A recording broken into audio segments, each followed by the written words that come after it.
Bonjour à tous, bienvenue dans cette vidéo. Aujourd'hui, on va parler de La Ruse de John Madden, sorti en 2021. Oui, en 2021 aux États-Unis, mais en 2022 en France, il est sorti le 27 avril. Je l'ai vu au cinéma et j'ai décidé de vous faire une analyse à chaud. Alors La Ruse est un film qui traite de la plus grande et la plus réussie campagne de désinformation de l'histoire et elle se déroule lors de la Seconde Guerre mondiale. En effet, les Britanniques, ils avaient essayé de faire croire, ils ont réussi à faire croire à Adolf Hitler qu'ils allaient envahir la Grèce. Et cette invasion de la Grèce a conduit au déplacement des troupes de Sicile en Grèce, et l'objectif était donc d'envahir la Sicile et de remonter dans l'Italie de Benito Mussolini, puis libérer la France. Le rôle principal, Ewin Montaigu, est interprété par Colin Firth. On a l'habitude de le voir dans ce genre de film. Il a notamment joué avec Le Discours d'un roi, vraiment qui a été un chef-d'œuvre absolu, dont j'ai beaucoup apprécié, et peut-être on vous en parlera un jour dans une de nos analyses.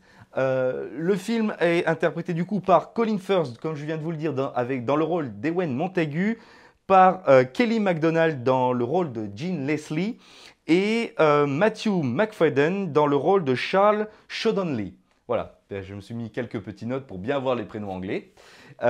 C'est un film que j'ai vu au cinéma récemment et qui a été vraiment très bien. J'ai passé un très bon moment en regardant ce film. On est tout de suite plongé dans l'histoire, donc comme je vous ai dit, de l'opération Cherapaté.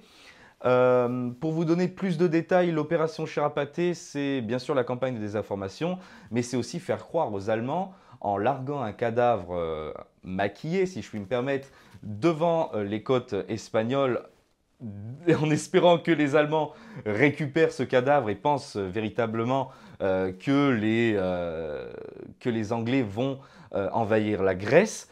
Eh bien, c'est tout ce stratagème qui est illustré dans le film. Pour rappel, l'Espagne était neutre, mais était bourrée d'espions, on le voit très bien dans le film, moitié britannique, moitié allemand, et la neutralité de l'Espagne n'était pas si neutre que ça, puisqu'elle aidait à la fois les Anglais, mais aussi les Allemands. On le voit à un moment, un personnage haut placé dans le film, on y reviendra juste après, transmet les informations aux Allemands avant de redonner les informations aux Britanniques. Ces informations étaient disposées dans le corps de ce faux cadavre maquillé et jeté par sous-marin devant les côtes espagnoles. Et on peut croire que l'opération ne va pas marcher. Et même au plus haut niveau, l'amiral, on y reviendra sur l'interprétation des personnages, hein, mais l'amiral n'y croit pas. Il y en a un qui y croit, c'est Churchill, qui a poussé à l'opération Cherapaté parce qu'elle est tellement extraordinaire, tellement improbable que c'est ça qui va duper les Allemands. Le fait est, bon, je ne vous spoil rien, c'est l'histoire, que le corps est bien arrivé, c'est terrible de dire ça, mais le corps est bien arrivé en Espagne, il a été récupéré par des pêcheurs locaux, transmis du coup dans une espèce de morgue où les Britanniques sont convoqués pour identifier le corps et même procéder à l'enterrement, mais tout l'objectif était que les papiers falsifiés, les faux papiers top secrets, arrivent dans les mains des Allemands. Donc voilà, ça c'est le film, plutôt l'histoire du film, sur l'histoire sur laquelle le film est basé. Donc maintenant, parlons rapidement des acteurs. Colin Firth endosse le rôle d'Ewen Montaigu. Donc je me suis noté les noms pour avoir, voilà, pour avoir un petit mémo, une petite aide. Kelly MacDonald incarne le rôle de Jean Leslie, pardon. Matthew McFadden incarne le rôle de Charles Shodonley. Donc voilà, ce sont les trois personnages principaux sur lesquels l'histoire du film va tourner. En gros, Shodonley et Montaigu sont réunis. Donc Shodonley, c'est un pilote qui est cloué au sol et Montaigu travaille dans la logistique, normalement. Vous me corrigerez dans les commentaires si je me trompe, travaille dans la logistique maritime. Mais en fait, ils travaillent dans les services secrets. Et ils vont mettre en place cette opération en compagnie du coup de Jean Leslie. Colin Firth est vraiment fantastique dans son rôle, hein, pour parler de l'acteur. On l'a connu dans Le Discours d'un roi, où il a littéralement, cette expression qui fera plaisir à Thomas, mais qui a littéralement crevé l'écran, très sobre, un jeu tout en retenue. Eh bien, on le retrouve un peu dans ce film où il incarne il me semble, ce capitaine. Ouais, je crois, ce capitaine espion qui met en place le stratagème de l'opération Cherapaté avec merveille. Les deux autres acteurs sont aussi très bons, donc du coup, Sheldon Lee, comme je vous l'ai dit, eh bien, bosse avec Colin Firth, enfin avec Montagu, pardon. Et au milieu de ça, il va avoir Gene Leslie qui va être un peu au milieu. Ça me fait un peu penser à la chanson de Goldman, Quatre mots sur un piano, puisque on ne sait pas. Enfin, si, on sait qu'elle est éprise amoureusement, enfin follement éprise de Montaigu, mais Sheldon Lee est aussi épris pour elle. Donc voilà, ça, on y reviendra dans le point négatif du film, mais c'est pour vous dresser le décor des personnages. Pour parler des personnages encore, j'ai trouvé que le rôle de l'amiral était fantastique. Cet amiral est là pour un peu démoraliser l'opération, faire clairement expliquer que ça ne va pas marcher, que les Allemands vont comprendre le subterfuge. Et il a d'une froideur, l'acteur, une glacialité, si je puis me permettre, vraiment remarquable. Et cela colle parfaitement dans l'esprit du personnage. Au final, finalement, dans ce film, il n'y a que 3 personnes ou 4 personnes, enfin allez, 2 entités qui y croient. Il y a l'équipe de Montaigu qui fabrique l'opération Cherapaté et Churchill, Winston Churchill, qui lui croit à cette opération tout simplement parce qu'elle est invraisemblable. Enfin, un corps qui s'échoue, il faut qu'il s'échoue bien, il faut que les Allemands récupèrent, qu'ils ne pensent pas que c'est un stratagème. Bref, voilà, ça c'est vraiment ce qui va se passer dans le film et les personnages l'incarnent à merveille. Pour parler de la mise en scène, on est dans une mise en scène du coup plutôt classique, dans le sens où on retrouve cette intrigue, les musiques, cette volonté de suspense propre à ce type de film, j'allais dire britannique de guerre, enfin, où les Britanniques font la guerre. Évidemment, on va revenir là-dessus, mais j'ai deux exemples parlants, avec notamment le discours d'un roi, où là c'est un peu décalé, c'est vrai que c'est pas vraiment la même ambiance, mais on retrouve ce grain, ce jeu tout en réserve des acteurs, bon encore une fois de Colin Firth, euh, mais on retrouve l'ambiance de la Grande-Bretagne en guerre. Et également, bien évidemment, Les Heures Sombres, avec le grand Gary Oldman. Et donc, ces 3 films, maintenant, avec La Ruse, eh bien, selon moi, partagent à peu près les mêmes codes.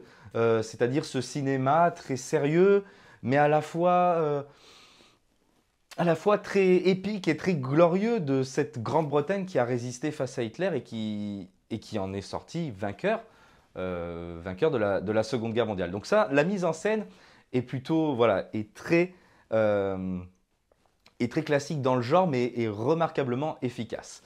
Euh, Au niveau de la lumière, c'est un des points que j'ai noté en regardant le film. Je trouve qu'il y a une lumière de fou dans ce film. Alors, bien sûr, ils sont dans une cave, et donc là, vous allez me dire, mais pourquoi Gilles me parle de ça? Non, les plans extérieurs ont une lumière, un grain totalement magnifique. Je ne sais pas si vous avez vu le film, mais regardez ces plans de nuit. Ces plans où les visages sont légèrement éclairés. Alors, je ne sais pas si, je pense pas qu'on soit en nuit américaine, mais regardez ouais, l'utilisation de la lumière pour mettre en valeur les personnages et ce qu'ils ont à dire, c'est remarquablement bien fait. Pour parler mais des points un peu négatifs du film que j'ai trouvé peut-être pas si intéressant que ça, c'est premièrement l'histoire d'amour qu'il se passe entre les 3 protagonistes principaux. Donc il faut savoir que Ewen Montaigu est marié, sa femme est partie en Australie, il me semble. Encore une fois, dans les commentaires, si jamais je me trompe, mais j'avais entendu le Cap, mais en Australie, il me semble que c'est en Australie, pour se protéger de la guerre. Donc du coup, il est célibataire, il est encore marié, mais on comprend qu'il s'aime pas trop, enfin qu'il ne s'aime plus trop. Enfin, bon, c'est assez compliqué.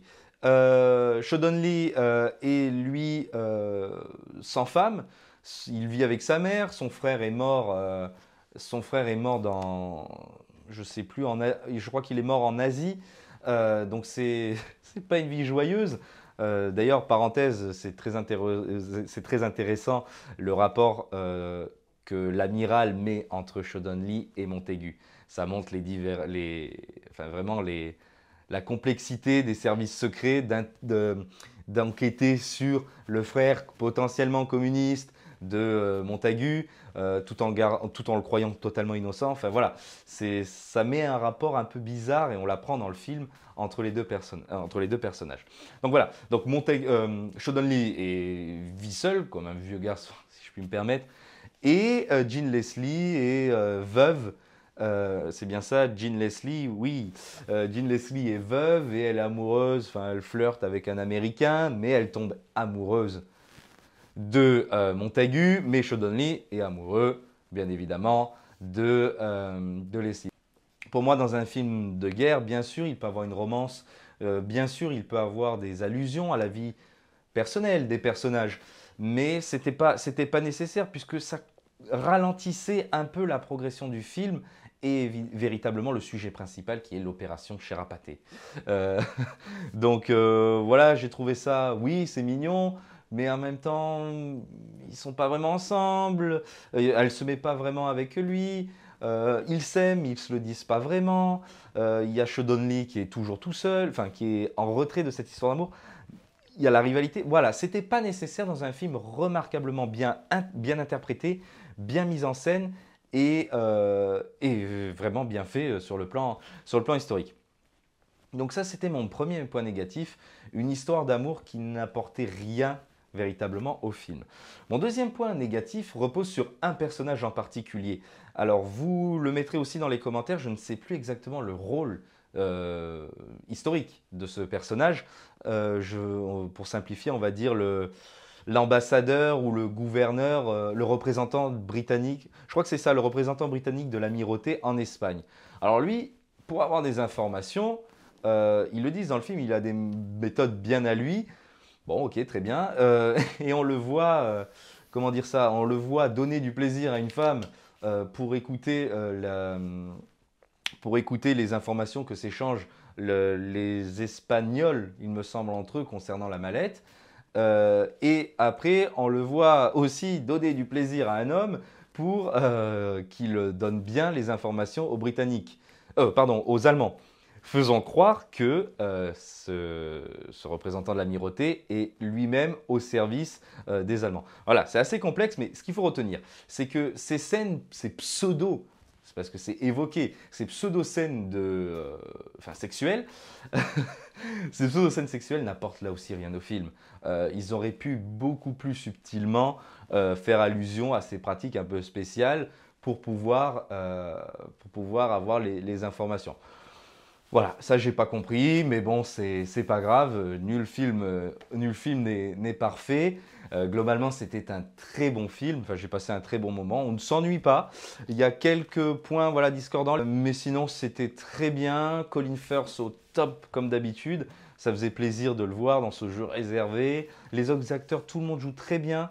On est dans l'univers, on est dans l'univers de la Seconde Guerre mondiale, dans le monde britannique, et ça fait toujours, mais vraiment ça fait toujours plaisir, enfin ça me fait toujours plaisir de revoir ce genre de film de guerre britannique, puisque c'est victorieux, il se passe quelque chose de quasi héroïque lorsqu'on regarde ce type de film. Ça me fait penser forcément, on en parlera je l'espère, dans une analyse aussi aux heures sombres, avec Gary Oldman, lorsqu'il prononce le fameux discours We shall go on the beach, enfin on se battra, bon je vous le fais en français c'est plus simple, on se battra sur les plages, dans les terrains d'aviation, sur les mers, voilà. Il y a quelque chose d'héroïque dans ce genre de film, anglais. Voilà, le film du coup est sorti le 27 avril 2022 en France. Je crois qu'il commence à être déprogrammé, donc si vous voulez le voir, dépêchez-vous. Ou sinon, eh bien, on espérera qu'il soit rapidement en Blu-ray. Ou pour ceux qui ont Netflix, j'ai vu qu'il était disponible sur le Netflix américain. Donc peut-être, quand il ne sera plus en salle en France, peut-être rapidement il sera disponible sur le Netflix français. Voilà, merci de nous avoir suivis. Merci de nous avoir suivis pour cette vidéo. N'hésitez pas à regarder un Tipeee, je vous le dis à chaque fois, ça nous aide à améliorer le matériel, notre Tipeee, pardon, à améliorer notre matériel, à vous proposer des escapades plus loin, des analyses plus longues, avec un temps de travail encore plus amélioré, pour tout ça pour vous faire plaisir. Abonnez-vous aux réseaux sociaux sur Facebook, Instagram et Twitter. La 7e production, vous connaissez. Voilà, je crois que j'ai tout dit. Je vous dis merci de nous avoir suivis. À très bientôt pour ce nouveau format, pour ces analyses à chaud. Et je vous dis à très bientôt sur la 7e production. Salut!